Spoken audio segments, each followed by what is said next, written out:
Vous avez au cours de votre carrière porté beaucoup de casquettes, donc professeur, philosophe, essayiste, poéticien, mais vous nous dites que vous vous considérez d'abord comme un professeur. Pourquoi ? D'abord, c'est mon métier. C'est le métier que j'ai exercé jusqu'à l'élection européenne en 2019. Donc j'ai été élu local, mais comme beaucoup d'élus locaux, j'ai été avec des élus toute la journée aujourd'hui. Beaucoup d'élus locaux s'engagent en plus de leur métier, de leur activité professionnelle.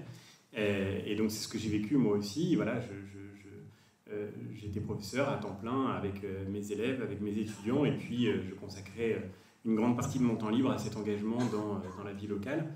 Je me suis occupé aussi dans ma ville des questions d'enseignement supérieur, de la vie étudiante. Donc au fond, j'ai toujours été lié à cette mission d'enseignement. Et en fait, c'est pas seulement mon métier, c'était aussi, je dirais presque, ma vocation, peut-être pour employer un grand mot. Mais c'est vrai, j'ai eu la chance en terminale de vivre une sorte de coup de foudre avec la philosophie. Et dès mon année de terminale, je savais que je voulais enseigner la philosophie. Et enseigner la philosophie dans le secondaire, c'est-à-dire faire de la philosophie avec des non-spécialistes. J'ai beaucoup d'admiration pour le métier universitaire, mais ce n'était pas vraiment le chemin dans lequel je me sentais engagé. Et j'ai jamais tellement changé d'avis. Évidemment, j'ai vécu ensuite plein d'expériences que j'aurais pas prévues, y compris donc cet engagement politique, mais le cœur de mon chemin a toujours été l'enseignement. Et je ne sais pas si certains d'entre vous ici pensent devenir professeur un jour. Si c'est le cas, ne renoncez pas, c'est vraiment le plus beau métier du monde. Ça m'est jamais arrivé de croiser quelqu'un un jour en me disant « Merde, je me suis trompé, j'aurais dû faire son métier ». J'ai beaucoup d'admiration pour plein d'autres métiers, mais moi, en tous les cas, c'est celui dans lequel j'ai toujours été heureux.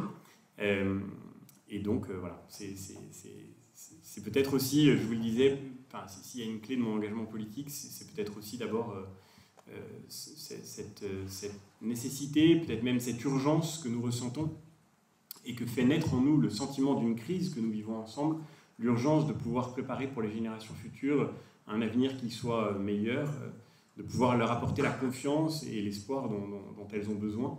Et je pense qu'on vit vraiment une période de crise globale, crise de la culture, la crise éducative que j'évoquais à l'instant, crise de la nature aussi, la crise écologique qui nous préoccupe tous.